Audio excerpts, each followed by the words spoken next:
Hello बच्चों, स्वागत है आप सभी का रैंक बूस्टर सीरीज में। आज यहाँ पे हम लोग रैंक बूस्टर सीरीज में डिस्कस करेंगे सेंट्रोसोम एंड सेंट्यूल को। देखो, सेंट्रोसोम एंड सेंट्यूल के बारे में बात करते हैं तो ये दोनों सेम ही चीज़ें, ये बात आपको ध्यान रखना है। क्लियर है। सेंट्रोसोम एक नॉन मेम्ब्रेन बोर्न ऑर्गेनेल है, यानी कि सेंट्रोसोम एक ऐसा ऑर्गेनेल है जिसके पास कोई भी मेम्ब्रेन नहीं पाया जाता है। क्लियर है। यानी कि सेंट्रोसोम सेल के अंदर नंगा पाए जाते हैं, बात आपको ध्यान रखना। ठीक है। यानी कि सेंट्रोसोम जो है वो बिना चड्डी का ऑर्गेनेल से जो सेल के अंदर पाए जाते हैं, बात आपको ध्यान रखना है। क्लियर है। Centrosome present in animal cell, centrosome केवल एनिमल सेल्स में पाया जाता है। Centrosome help in cell division, centrosome cell division में मदद करता है, ये बात आपको ध्यान रखना है। क्लियर है। अब अगर मैं सेंट्रोसोम के बारे में बात करता हूँ तो एक सेंट्रोसोम के अंदर दो सेंट्रियोल पाए जाते हैं और दोनों सेंट्रियोल एक दूसरे के परपेंडिकुलर होते हैं, यानी कि ये एक पहला सेंट्रियोल हो गया, ये दूसरा सेंट्रियोल हो गया, और दोनों सेंट्रियोल एक दूसरे के परपेंडिकुलर यानी कि 90 डिग्री में प्रेजेंट होते हैं, बात आपको ध्यान रखना है। क्लियर है। सेंट्रियोल के बारे में बात करता हूँ तो सेंट्रियोल एक सिलिंड्रिकल स्ट्रक्चर है, ये बात आपको ध्यान रखना है। क्लियर है। अब सेंट्रियोल एक ऑर्गेनेल्स है और जितने भी ऑर्गेनेल्स होते हैं सब साइटोप्लाज्म के अंदर धंसे होते हैं। ठीक है। तो ये सेंट्रियोल है, तो सेंट्रियोल के चारों तरफ क्या होगा भाई, साइटोप्लाज्म होगा, बात आपको ध्यान रखना है। क्लियर है।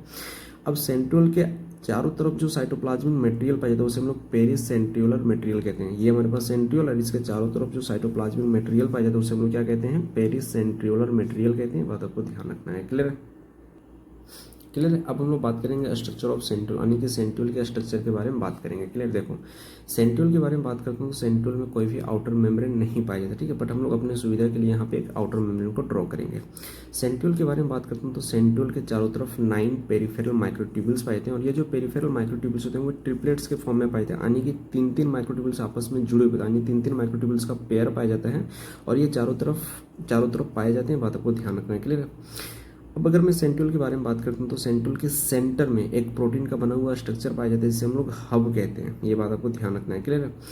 अब ये जो पेरिफेरल माइक्रोट्यूब्यूल, ये पेरिफेरल माइक्रोट्यूब्यूल्स आपस में जुड़ी हुई होती है एक स्ट्रक्चर के द्वारा जिसे हम लोग इंटर ट्रिपलेट ब्रिज कहते हैं या फिर लिंकर्स कहते हैं, यानी कि जो इंटर ट्रिपलेट ब्रिज है ये पेरिफेरल माइक्रोट्यूब्यूल्स को आपस में जोड़ने का काम करती है, बात आपको ध्यान रखना है। क्लियर है। इसके अलावा पेरिफेरल माइक्रोट्यूब्यूल्स के एक माइक्रोट्यूब्यूल्स आपस में जुड़ी हुई होती है हब के द्वारा, रेडियल स्पोक के द्वारा, यानी कि जो रेडियल स्पोक है वो पेरिफेरल माइक्रोट्यूब्यूल्स के एक माइक्रोट्यूब्यूल्स को हब से जोड़ने का काम करती है, बात आपको ध्यान रखना है। क्लियर है।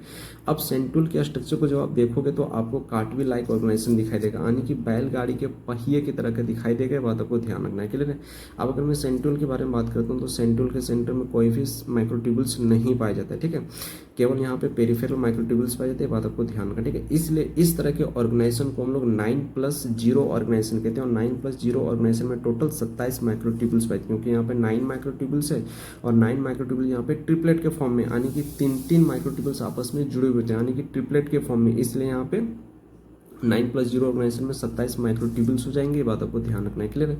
अब अगर मैं सेंट्रोसोम के बारे में बात करता हूँ तो सेंट्रोसोम में टोटल 54 माइक्रोट्यूब्यूल्स होंगे, क्योंकि एक सेंट्रोसोम के अंदर 2 माइक्रोट्यूब्यूल्स पाए जाते हैं, सॉरी 2 सेंट्रियोल पाए जाते हैं और एक सेंट्रियोल में 27 है तो 2 में कितने हो जाएंगे, 54 हो जाएंगे, बात आपको ध्यान रखना है। क्लियर है।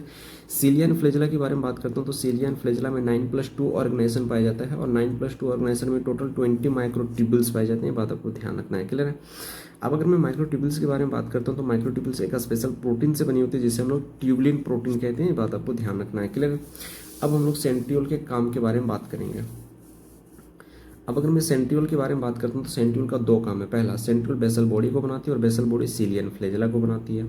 दूसरा, सेंट्रियोल स्पिंडल फाइबर्स को बनाती है और स्पिंडल फाइबर स्पिंडल एपरेटस को बनाती है और spindle apparatus in animal cells during cell division, यानी कि एनिमल सेल्स में सेल डिवीजन के दौरान स्पिंडल एपरेटस बनता है और स्पिंडल एपरेटस को कौन बनाता है, स्पिंडल फाइबर्स बनाता है और स्पिंडल फाइबर्स को कौन बनाता है, सेंट्रियोल बनाता है, ये बात आपको ध्यान रखना है। क्लियर है। तो यहाँ पर आपका सेंट्रियोल एंड सेंट्रोसोम का जो टॉपिक है वो कंप्लीट होता है। अब आपका काम है इस टॉपिक को अच्छे से रिवाइज करना है, इस टॉपिक से रिलेटेड जितने भी क्वेश्चन उसको अच्छे से प्रैक्टिस करना है।